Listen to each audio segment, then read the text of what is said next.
What is up guys, it's Solheim here, back with another Classic WoW video. So today we'll be taking a look at my Classic WoW and TBC Classic investments, some items I bought in Classic WoW and I'm now selling in TBC Classic, and some items I bought early in TBC Classic and I am now selling for a profit. I am making this video to illustrate the power of investing into the right items, so you can better understand how to better combat inflation. So if you're sitting on some liquid gold right now in TBC Classic, it might be a good time to start investing in some Wrath of the Lich King investments, which I have actually made a video for, and I cover even more in depth in my Wrath of the Lich King Classic Gold Guide, which contains several gold farms for Wrath Classic, as well as Profession's Goldmaking Guides, class tips and tricks, direct gold making strategies, and best of all, and most relevant to this video, all of my Wrath of the Lich King Classic investments, some of which have the possibility of making you thousands of gold, and all you have to do is buy and hold and sell at the right time.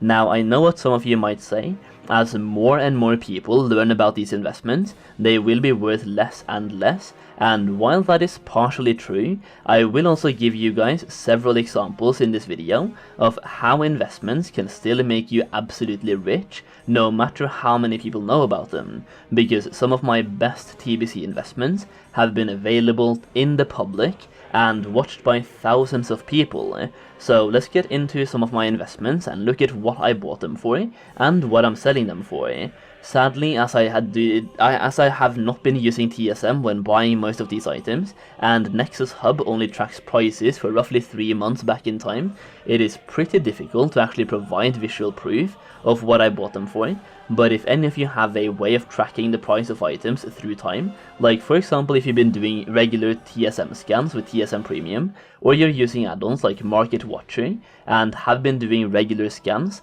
then you can figure out what the price of these items were quite a while ago. And since my only goal with this video is to show you the actual profits of my investments, I'm just gonna tell it like it is. So first of all, large billion shards. This was a huge investment of mine in Classic WoW going into TBC Classic, and I'm kinda sorry to say that these investments or these items have not been as successful or profitable as I actually thought and wanted them to be. That being said though, that was something I started to realize before TBC even came out, as protection, paladin, farming, stratholm became a massive thing, which created a constant supply of large billion shards, and on top of that there were several mage bots using fly hacks and wall hacks to also farm stratholm, so basically a lot of factors made this a fairly bad investment. That being said though, I did bought these for under 2 gold each back in Classic WoW, and I'm currently selling them for 2.5 gold to 3 gold per shard, and some sales have even gone all the way up to 4 gold each as well, pretty much doubling my investment, but my average is between 2.5 to 3 gold per large billion shard, giving me roughly a 25 to 50% profit on my investment. Not bad, but not good either. I did make some gold, but due to inflation, the value of each individual gold coin has also gone down,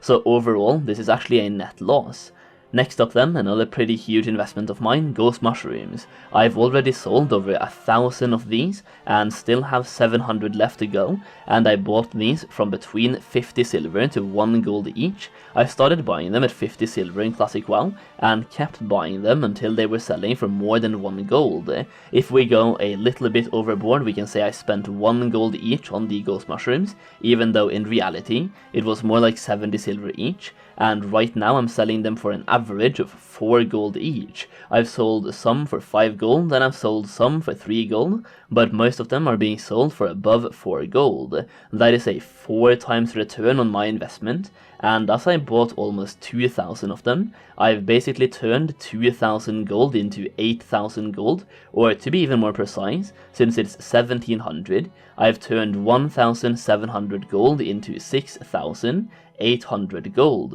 It is not the biggest amount of profit in terms of gold. I mean, many people have hundreds of thousands of gold already, but looking at it percentage-wise, that is a huge return on my investment, and it was definitely worth it. I am all about making as much gold as possible with as little effort as possible, and investments fit right into that category, as I simply buy and hold things, then I sell them once I think they have peaked in price, or I see a profit that I'm happy with.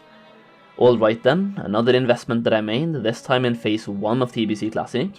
when everyone was leveling up and doing TBC content, is scrolls. I made several videos on this topic as well, telling people to invest in these scrolls, specifically scrolls of agility and strength, but also spirit and protection, and these have gone up in price significantly. The agility scrolls I bought for under 1 gold each, and they are now selling for about 8 gold each, and overall pretty much all of these scrolls have gone up in price by about 8 times since phase 1 of TBC Classic.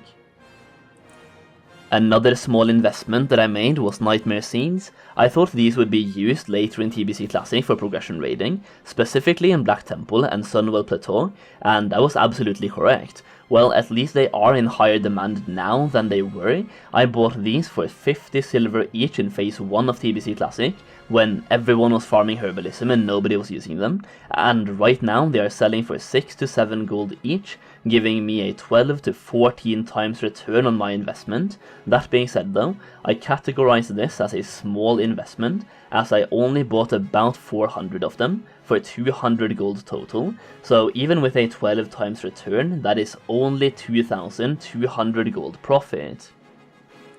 A quick update here, when Sunwell Plateau came out, these actually went all the way up to 11 to 12 gold each, which is a 22 to 24 times return on my initial investment, as I bought these for 0.5 gold or 50 silver each in phase 1. So let's move on to my most profitable investment ever. Like literally, this is absolutely insane. So Ace of Portals. This is a trinket used to create the Portals deck, giving you kind of a weird trinket that is weirdly viable in arenas. I covered this in a video of mine for Classic WoW, investments going into TBC Classic, which is sitting on almost 42,000 views, so this investment was 100% public knowledge to anyone who wanted to know about it, and this is an item that I picked up on during the final phase of Classic WoW, aka phase 6, and I kept spam purchasing it on the auction house every time I saw it for a cheap price, and I'm not even kidding, nobody was buying these. They have a vendor price of 1 gold 25 silver each, and they were literally on the auction house for under 10 gold. I bought every single one under 10 gold, and in total I bought 50 of them. A massive gamble for sure. It was about 500 gold spent only on a high risk item that could end up being a complete throwaway, but guess what? They are now selling for 400 gold each, and at one point in TBC they were even selling for over 1,000 gold each. As of right now I still have about 30 of them left to sell, but I've also sold 20 of them for an average of 400 gold each, so I spent 10 gold each, and I sold them for 400 gold each, literally a 40 times return on my investment, and based on the ones I've sold so far, I have turned 200 gold in phase 6 of Classic WoW into 8,000 gold so far in TBC Classic, and I still have 30 more to go, which if I sell all of them for 400 gold each, that means I will have turned 500 gold into 20,000 gold. Once again, that might not seem as much to some of you, but it might also seem like a lot to others. But what I'm trying to illustrate here is the power of investing and making as much gold as possible with as little effort as possible, and I also like diversifying my investments as much as possible, so if one fails, it won't matter that much in the long run. Okay guys, if you found this video helpful or useful, please consider checking out my gold guide for Wrath of the Lich King, which you can find a link to down below, where I will go through all of my Wrath investments as well as items that you can invest into in phase 1 and phase 2 of Wrath Classic to make profits just like this later in Wrath. I am literally making it my goal to help anyone who purchases that gold guide to make as much gold as possible in Wrath Classic, going over active gold farms and investments to help you make gold, no matter if you want to actively farm gold or if you just want to make as much gold as possible with as little effort as possible. You can also use the code SWOLHEIM for 50% off, so once again, click the link down below. That is pretty much it for today though. Hopefully this video taught you something about investing into items in Classic WoW, and if any of you are investing into items for Wrath of Lich King, let's hope for some groundbreaking profits. Remember to give the video a thumbs up before you leave, and make sure you are subscribed to the channel for all of the best gold making content. Thank you so much for watching, and I'll see you again very soon.